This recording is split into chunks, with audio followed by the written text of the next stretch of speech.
The first thing you learn at a mountain way station is that nothing up here is ever simple, including jokes. My name is Grayson Merle.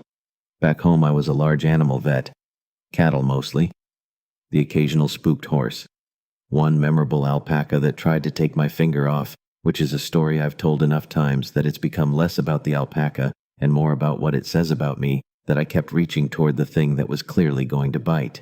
Out here on a frozen shelf of rock, the locals called the Kessler spine.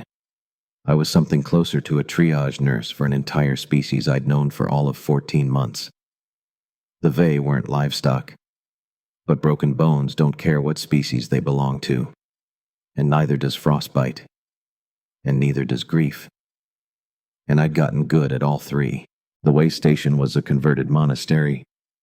Stone walls 4 feet thick, carved by hands that knew the mountain would try to kill anyone who didn't respect it. Built around a central well that never froze even when the wind outside could strip skin in under a minute. The compact had repurposed it 18 months back as a relay point for displaced Vey families fleeing the Succession War, the one that had been quietly eating the Van territory from the inside since the old matriarch died without naming an heir everyone could agree on. I wasn't political. I fixed what came through the door. Mostly that meant frostbite, dehydration, the occasional crushed hand from people climbing too fast over loose scree because the alternative was staying where the soldiers were. Mostly it meant Nola. Nola was 8 years old, small for her age with skin the color of weathered slate and eyes the deep amber of old honey. She had walked into the way station 9 weeks back with a woman who introduced herself only as her aunt and who died of exposure 4 days later despite everything I knew how to do. Nola hadn't cried. She'd sat by the woman's bed with her knees pulled to her chest and watched the breathing slow down and stop with an expression I didn't have a word for yet. And after that, she didn't leave my side. Not because anyone assigned her to me, because I was the last adult who'd been kind to her aunt. And that apparently counted for something, even when the kindness hadn't been enough. She called me the bone setter. I never corrected it. It wasn't wrong. The woman arrived on a Wednesday, which felt like an insult to Wednesdays. We didn't know who she was.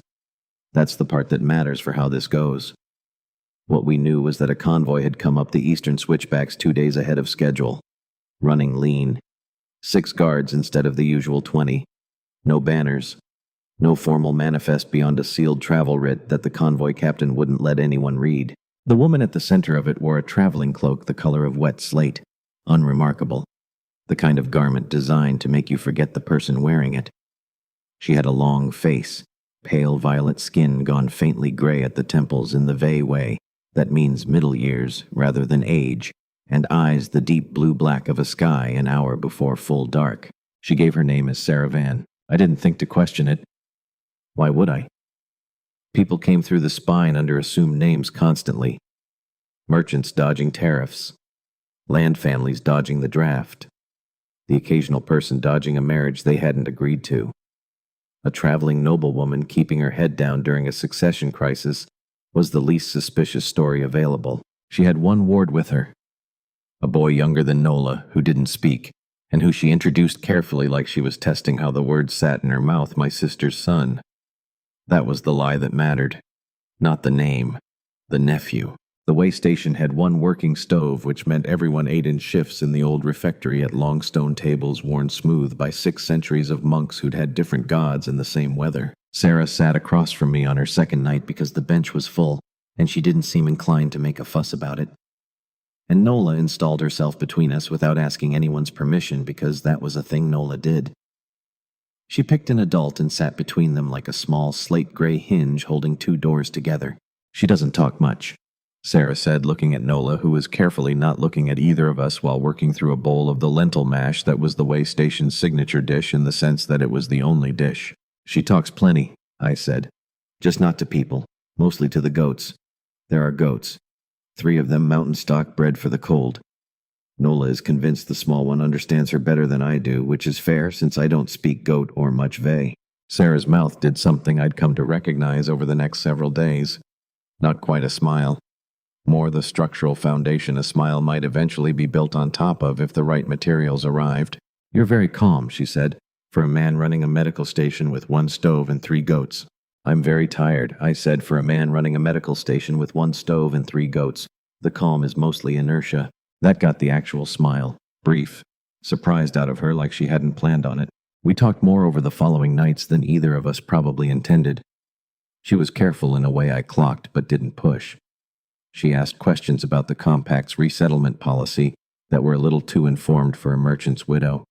She had a way of watching her convoy captain, a quiet man named Harlan, that read less like employer-employee and more like she was waiting for him to overstep, so she could correct him without raising her voice.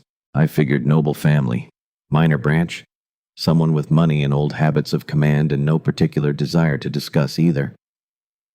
People came up the spine to stop being whoever they were at the bottom of it. I'd learned not to ask. What I did ask about eventually was the boy. He doesn't talk, I said. Not won't, doesn't. There's a difference, and I want to know which one it is before I treat it like a medical problem instead of whatever it actually is. Something crossed her face, quick and old. His mother died badly, she said. He saw it. He hasn't spoken since. Your sister? My sister. A beat, yes. I didn't catch the hitch then. I should have. I was tired, and the boy, Ren, she called him, had a wrenched shoulder from the climb that needed setting, and grief does strange things to syntax in every species I'd treated, human or otherwise. I let it go.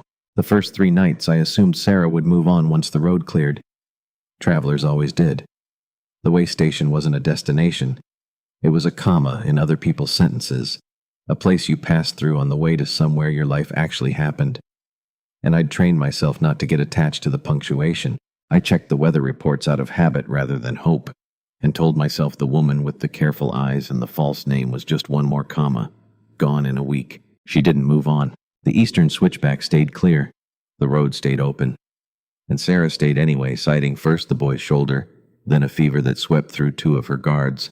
Then by the 5th day, no excuse at all. Just a quiet decision that nobody in the convoy seemed inclined to question. Harlan watched the road with binoculars every morning like a man counting down to something. I noticed. I didn't ask. I was getting good at not asking. What I did instead was teach her to set a splint. It started practically. One of her guards had taken a fall off the eastern stair. Nothing broken, but a wrist that needed wrapping. And I was up to my elbows in goat feed and asked Sarah, mostly as a joke, whether she'd ever held a bandage roll in her life. She had not. She also, it turned out, hated not knowing how to do a thing once she'd been shown it was possible to learn. By the end of that week, she could set a basic wrap better than half the guards who'd been doing it for years. And she did it with the same controlled, economical focus she brought to everything. Like competence was a thing she collected on principle the way some people collect grudges. You're wasted on lentil mash and goats. She told me the 4th time she'd watched me reset a dislocated finger on one of the refugee children who'd come through with frostbite. I'm exactly the right size for lentil mash and goats, I said. It's the only job I've ever had that didn't require me to be impressive at parties. I find that very hard to believe. I once made a woman cry at a county fair by explaining bovine mastitis in too much detail. I have never recovered my reputation as a charming man, and I've made my peace with it. She laughed. Really laughed. The kind that startled even her, like she'd forgotten the sound was still in her somewhere. I watched her hand fly up to cover her own mouth in surprise, and I thought, there it is. I didn't know yet what that meant. I just knew I wanted to hear it again. Nola and Ren found each other the way kids who don't talk find each other, without much ceremony, over the goats. In a silence that somehow had more conversation in it than most of the talking I did all day. By the 4th night, they were inseparable. 2 small, quiet shapes hunched over the same patch of straw in the goat shed, doing something with a length of string in Ren's good hand that I never did get the full explanation for. Nola had started talking again a little when it was just the 2 of them and the goats. I heard her laugh once through the shed wall, a short, surprised bark of a sound, and it nearly put me on the ground. 9 weeks of silence, and the first thing that broke it open was a goat headbutting a small mute boy in the chest. Sarah watched them from the doorway one evening, arms crossed against the cold, that same foundational, almost smile on her face. I came up beside her without really planning to. He hasn't made a sound since I've known him, she said. Not once. Healers in 3 different houses told me it might be permanent. I'd started to believe them. Kids don't break the way we think they do, I said. They go quiet, sure, but quiet's not the same as gone. He's in there. He's just waiting for something worth coming out for. And you think a goat is worth coming out for? I think Nola is worth coming out for. The goat's just the excuse. She looked at me sideways. That long, careful look she had. The one that always made me feel like I was being assessed against some standard I didn't know the units of. You're good with her, she said, with Nola. I'm bad with everything else. Figured I'd specialize. That's not what I asked. I scratched the back of my neck, which is a thing I do when a conversation gets more honest than I'd planned for it to be. Her aunt died in a bed 4 feet from where I was standing, I said. And I didn't have what I needed to save her.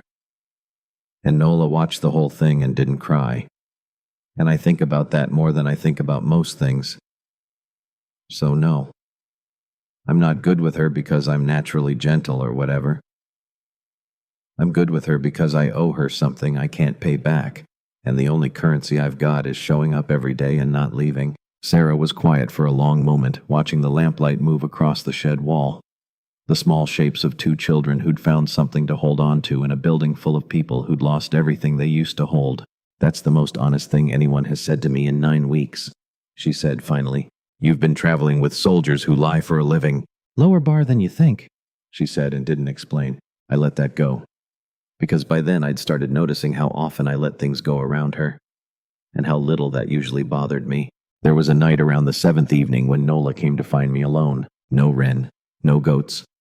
Just her standing in the doorway of the small room I used for an infirmary, arms wrapped around herself in a way that made her look smaller than her 8 years. Can I ask you something? She said. Not really a question, more a warning that one was coming. Always, I said. When my aunt died, you didn't fix her. She wasn't accusing me. Her voice was flat, careful, the voice of someone working through an equation that hadn't balanced yet. You fixed the wrist guy. You fixed Wren's shoulder. You fix the goats when they get the cough. But you didn't fix her. I set down the bandage roll I'd been winding and gave her my full attention. Because some questions deserve nothing less. Some things don't have a fix, Nola, I said. Your aunt had been in the cold too long before she got here. Her body had already started shutting down. I did everything I knew how to do and it wasn't enough. And that's not because I didn't try hard enough or because I didn't care enough. It's because some damage happens before anyone gets a chance to stop it. That's not fair. No, it isn't. She was quiet for a long moment, working her jaw the way she did when she was deciding whether to trust an answer. Sarah's sister died protecting Wren, she said. That's real, not a checkpoint lie. That's right. My aunt died protecting me too. Even though nobody was chasing us. She just gave me the blanket. The warm one. She kept the thin one for herself the whole way up the mountain and she never said anything about it and I didn't notice until it was too late to give it back. Nola's voice cracked. The first real crack I'd heard in it in 9 weeks. She pressed the heel of her hand hard against one eye like she could push the feeling back in before it spilled out where anyone could see it. I think about the blanket a lot, she said. I didn't reach for her. I'd learned by then that Nola came to you when she wanted to be held. Tonight she was standing a careful 3 feet back, working something out that needed room rather than arms, so I just stayed where I was steady and said the only true thing I had. She loved you enough to be cold so you wouldn't have to be, I said. That's not a small thing, Nola. That's about the biggest thing a person can do for another person. The blanket isn't the tragedy. The blanket's the proof. She crossed the 3 feet then, all at once, and I caught her. And she cried. Really cried. For the first time since she'd walked through the way station door 9 weeks earlier. Great shuddering sobs into my shirt that soaked through to skin. 9 weeks of held breath finally letting go all at once. I held on and let her. Because some bones set themselves slow in their own time. And the bone setter's actual job most days wasn't splints at all. It was just staying still long enough for something else to finish breaking so it could finally start to heal. Sarah found us there 20 minutes later. Nola asleep against my shoulder, worn out from the crying the way kids get worn out from anything that big. Sarah didn't say anything. She just sat down on the other side of Nola, careful not to wake her, and put one hand lightly on the girl's hair. And the 3 of us sat like that until well past midnight in the small cold infirmary room. Not talking. Not needing to. It was Nola who blew it up in the end. The way Nola blew most things up. With complete sincerity and zero warning. That happened 2 nights later in the refectory. And I think about the order of it sometimes.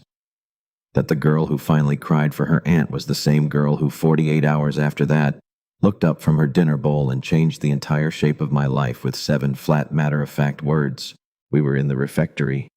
The 8 of us who counted as the way station's permanent residents, plus Sarah's 6 guards, plus Sarah, plus Ren, all working through the evening lentil mash.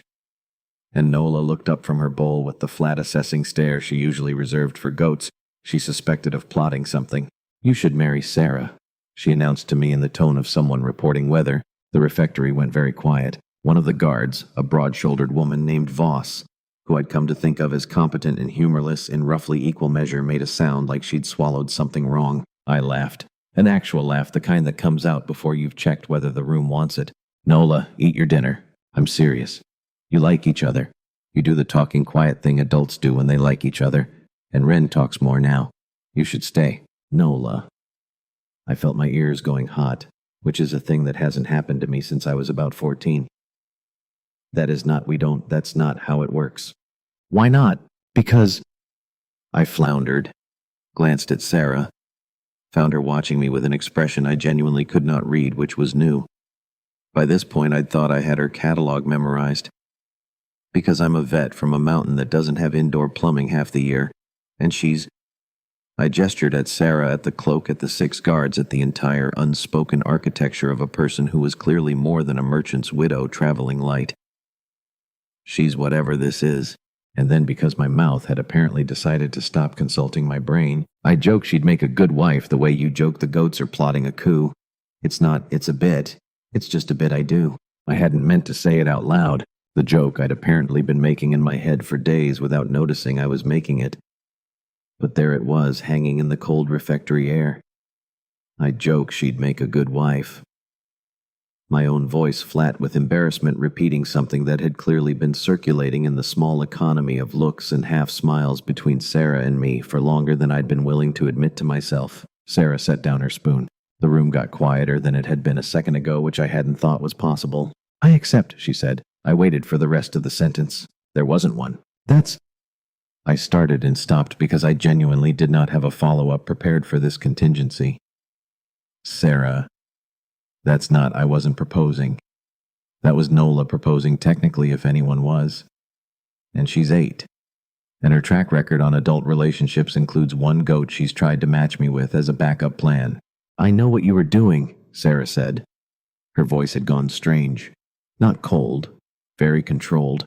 The way a person's voice goes when they're holding something carefully so it doesn't spill. "I'm not confused about the joke. I'm telling you I accept it anyway.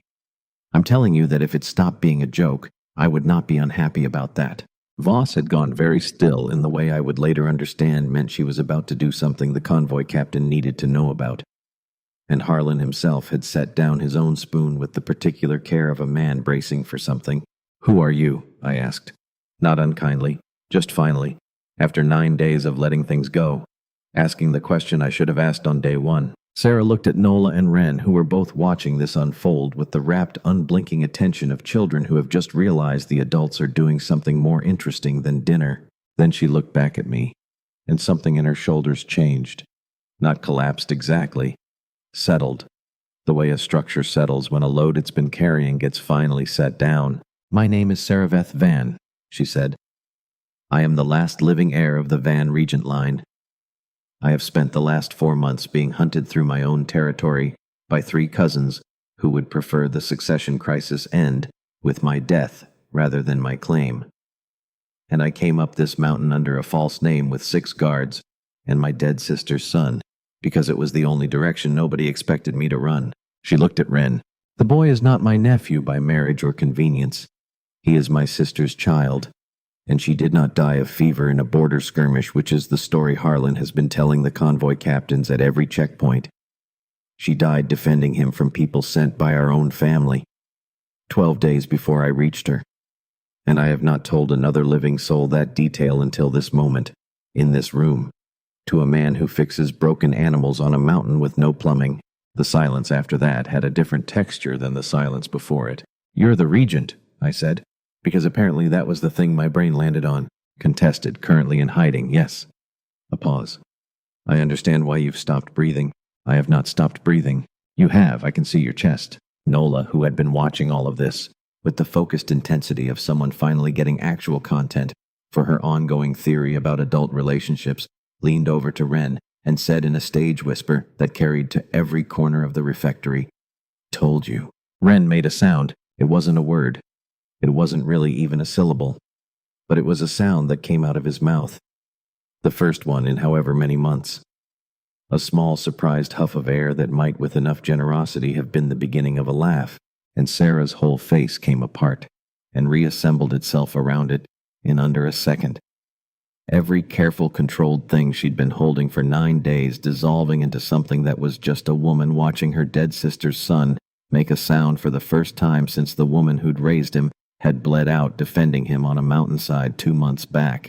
I forgot for a second that I was supposed to be having a crisis about being proposed to by an 8-year-old on behalf of a fugitive regent. I just watched Ren's face and Sarah's face and thought, whatever else this is, that's real. That part's not a lie she's been telling at checkpoints.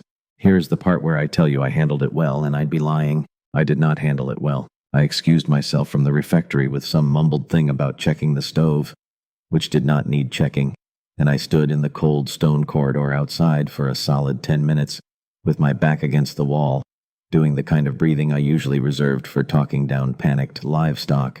Voss found me there. She looked at me with an expression that had finally cracked into something close to amusement.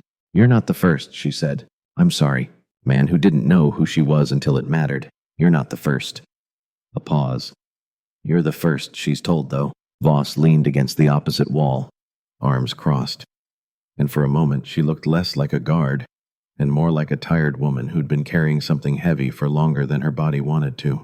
"4 months we've been running," she said. 3 cousins with paid trackers, 2 ambushes, 1 convoy we lost outright at the Calder switchbacks, 14 people bone setter, 14 people who signed on to protect her and didn't make it past the 2nd month.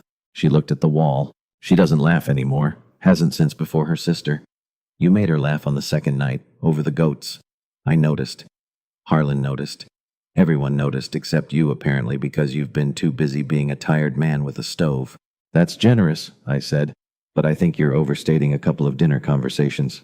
"I'm not overstating the part where she just told a stranger the true cause of her sister's death. In front of her guards. In front of the boy who watched it happen. Because the stranger fixed a goat's leg and didn't ask her for anything in return for 9 days. Voss pushed off the wall, and something in her posture shifted. Not softer exactly, more honest. "Do you know what it costs to run a court in exile?" she said. "Everyone wants something from her. Loyalty bought with marriage offers from minor houses hoping to attach themselves to whichever cousin wins. Information sold to whichever side pays better. Even kindness half the time comes with a price tag attached, just dressed up nicer. She's learned to read every gesture for the hook hidden inside it." She looked at me. "You're the first person in 4 months who hasn't had one." "I genuinely don't know what I'd hook her with," I said. "I have a stove and 3 goats." That got something close to a real laugh out of Voss. Brief and surprised. The same kind I'd been getting out of Sarah all week. "That's exactly the point," she said. "She trusted you fast because you never once asked her to be anything other than tired and quiet at a dinner table. That's rarer than you think where she's from." I didn't have an answer for that. I went back inside. Because the alternative was standing in a cold corridor, having an emotional crisis by myself, and at least inside there was lentil mash. The days before the pass closed had a texture I didn't recognize yet as warning. Harlan stopped sleeping, or seemed to. I'd find him on the watchtower at hours that had no business having a person awake in them, scanning the eastern ridge with the kind of attention you give a wound that hasn't started hurting yet but you know is going to. Voss started carrying her sidearm even inside the refectory, which she hadn't done the first week. Sarah herself grew quieter in the evenings, her careful, almost smile retreating back into something more guarded when I asked her about it directly, because by then I'd earned, or at least claimed, the right to ask her things directly. She only said, "There's a smell before a storm. You learn to recognize it whether the storm is weather or people." Which is this one? Both. I think that's usually how it goes for me. I should have pushed harder. I didn't, because the goats needed feeding and a child had come through with a fever. And there is always something more urgent than the conversation you should be having. That's as true on a mountain way station as it is anywhere else. The storm rolled in off the eastern ridge with almost no warning. We'd had signs all morning. The particular flat gray light that meant trouble. I'd gotten the goats into the shed and the water stores checked and the stove fed before the first flakes started, because that's a thing you learn fast, or you don't survive your first winter up here. What I hadn't accounted for was the convoy that arrived an hour before the storm sealed us in. 6 riders, no banners, moving fast. The kind of fast that only makes sense if you're running from something rather than toward it. Harlan saw them first from the watchtower. The word that came down the stairs was one syllable, flat and urgent. Cousins. What followed was the kind of controlled chaos I'd only previously associated with barn fires. Guards moving to position. Sarah's careful composure dropping away into something sharper and colder underneath. Nola and Ren hustled into the deepest stone chamber the monastery had, the old crypt beneath the refectory, by 2 guards who had clearly rehearsed this exact contingency more than once. I ended up in the crypt with them. Not because anyone assigned me there, because Nola had grabbed my hand on the way down the stairs and not let go. And there are some grips you don't argue with. We heard it more than saw it. The storm doing half the work for us, swallowing most of the noise above. But not all of it. Voices raised in a language sharper edged than the soft veil I'd been picking up over 14 months. A door somewhere above taking weight it wasn't built to take. Then steel. Once. Briefly. A sound I felt in my teeth more than heard, and a long silence after it that felt worse than the noise had. Nola's hand was very tight in mine. Ren had gone rigid against my other side, one fist knotted in the fabric of my sleeve. I had one arm around each of them. The bone setter doing the only thing he was actually equipped to do in a siege, which was sit very still and be a wall between 2 kids and whatever was happening above. The crypt smelled like cold stone and old incense. 6 centuries of it baked into the walls, and somewhere in the dark above the storm kept beating against the monastery like something with intent. "It's going to be fine," I said, which is the kind of lie you tell because the alternative is worse, and because sometimes saying it out loud is the only available tool. I had my one bone-setting knife out and ready, which would have done approximately nothing against an armed Vey cousin's retinue. I knew it. I held it anyway. Because that's apparently a thing the body does when there's nothing better to hold. The door at the top of the crypt stairs opened 40 minutes later. It was Sarah. There was blood on her sleeve that wasn't hers. I checked fast, the medic part of my brain doing triage before the rest of me had caught up. Her hair had come loose from whatever careful arrangement she usually kept it in, and her eyes found mine across the crypt with an expression I'd never seen on her before. Something raw, stripped down past all the careful control of the last 11 days. "It's done," she said. "They won't be trying again. Not soon. Harlan's securing the perimeter. The storm bought us the time we needed." She looked at me. "Are you hurt?" "No." A beat. "Grayson." It was the first time she'd used my given name without the careful distance she usually wrapped around it. Something about the way she said it made the crypt feel smaller, colder, more important than a stone room under a monastery had any right to be. "I came up this mountain to disappear," she said. "I came up here planning to spend a season hiding under a false name and then move on before anyone got close enough to matter. Because every person who has gotten close to me in the last 4 months has either died or been used as leverage against me. And I would not survive watching that happen to one more person I let myself care about." Her voice cracked just slightly on the word care. "And then you fixed a goat's leg," she said, "and gave my nephew a reason to make a sound for the first time in 2 months, and told Nola the truth about why you're good with her instead of some comfortable lie. And I stopped being able to plan around the assumption that you wouldn't matter." "Sarah, let me finish. I have spent 4 months being very careful, and I am tired of being careful in a crypt." She stepped closer, close enough that I could see the cold from the storm still clinging to her cloak. "You said it was a joke. You said I'd make a good wife. The way Nola says the goats are plotting a coup. I understand that you meant it as the smallest thing a person can mean. But I am telling you in front of these children in this room with the blood of my own cousin's man still on my sleeve, that I do not want it to be a joke. I am asking you to let it stop being one." The crypt was very quiet. Nola had stopped breathing audibly, which for Nola was a significant editorial choice. Ren was watching with the same rapt focus he'd had in the refectory. "You're a fugitive regent in the middle of a succession war," I said, because someone had to say the practical thing, and apparently it was going to be me. "I'm a large animal vet with one working stove. This is not by any reasonable accounting a sensible thing for either of us to be doing right now. No, Sarah agreed. It isn't. I don't have anything to offer a Regent. You offered my nephew the first sound he's made since he watched his mother die.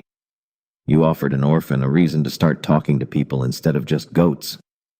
You offered me 9 days of being tired and honest at a dinner table instead of being managed or flattered or used, which is more than every minor lord and ambitious house has offered me combined. She reached out slowly and put her hand against my jaw. The way you touch something you were afraid might still decide to bolt. I am not asking you to be anything other than what you are, Grayson Merle. I'm asking you to keep doing exactly what you've been doing. Just do it as mine instead of as a stranger's. Nola, unable to contain herself any longer, said in a very small and very satisfied voice, "Told you." I laughed. The same kind of laugh from the refectory. Surprised out of me. Except this time it cracked somewhere in the middle and came out closer to something else entirely. "I joked you'd make a good wife," I said again. Quieter this time. No longer a joke. Watching her face while I said it. "I didn't expect you to actually say yes." "I know," Sarah said. "I think that's exactly why I did. The storm kept us sealed in for 8 more days. There wasn't a wedding. Not then. Not with the succession war still smoldering at the bottom of the mountain, and the snow outside burying roads that wouldn't clear till spring. There was something smaller, and I'd argue more honest. A quiet understanding witnessed by Nola and Wren and Voss and Harlan and 3 goats, who did not care either way, that whatever came next, and a great deal came next, most of it considerably more complicated than lentil mash and snowed-in evenings we were doing it together. Those 8 days had a strange suspended quality to them. The kind of time that doesn't quite count toward the rest of your life because the world outside has gone temporarily unreachable. We ran out of lentils on the 6th day. Sarah, of all people, organized a rationing system more efficient than anything I'd managed in 14 months, dividing the remaining stores with the same precise, unhurried competence she brought to splints and succession crises alike. Voss taught Nola to throw a knife at a target chalked on the goat shed wall. Nola took to it with an enthusiasm that made me reconsider several of my assumptions about her quiet, watchful nature. Harlan stopped watching the watchtower and started instead falling asleep at the refectory table over games of stones with Wren, who beat him more often than seemed strictly plausible for a boy who'd been mute 3 weeks earlier. Wren talked more after that. Not fluently, not right away, but in small accumulating pieces the way ice breaks up on a river in spring. First a sound, then a word, then a sentence about the goats that made Nola laugh so hard she fell off the bench. By the 7th day he'd worked up to full conversations, halting and careful mostly about which goat was secretly the smartest, and which one was, in his considered 7-year-old opinion, definitely planning something. Sarah cried the first time she heard him say her name. Not the formal address her guards used, just Sarah. Plain and easy, the way you'd say the name of someone who is simply uncomplicatedly yours. Nola stayed close to me the way she had since her aunt died, except now there was someone else for her to be close to as well. And I watched her work out slowly across that snowed-in week that having 2 people to be close to instead of 1 didn't divide the safety in half. It multiplied it. She started sleeping through the night again around the 7th day. Sarah mentioned it to me quietly, having noticed the change in the girl's breathing through the wall they shared. And I realized I'd stopped tracking it myself somewhere in the chaos of 8 days indoors, which felt like its own small, hard-won kind of progress. I never did stop being a large animal vet. The compact, as it turned out, had considerably more interest in a regent's consort who could keep livestock alive through a mountain winter than in one who could do nothing useful at all. And I kept the stove running and the goats fed and the bone-setting kit close at hand for years afterward. Even once the succession war ended, even once Sarah's claim was settled, even once the title got considerably more elaborate than the bone-setter's husband. The wedding, when it finally happened, was small and late, held at my insistence over the strenuous objections of 3 different land ministers at the way station itself, in the refectory, with goats permitted to wander the courtyard outside, and a stone table worn smooth by 6 centuries of monks serving as the altar nobody had planned for. Nola stood up as witness, solemn as a judge, and informed the assembled land dignitaries that she had called it first months ago over lentil mash, and that they were all very behind. Wren read a short, careful speech he'd written himself, about goats, and shoulders, and the first sound he ever made. and there was not a dry eye among 600 years of cold stone walls. But that part of the story, the war ending, the claim settling the wedding in the refectory, belongs somewhere else. This part ends where it should, in a snowed-in monastery on the Kessler spine, with a regent's hand against my jaw, and an 8-year-old smug voice in the background telling me she'd been right about the goats all along, which she had been. She usually was.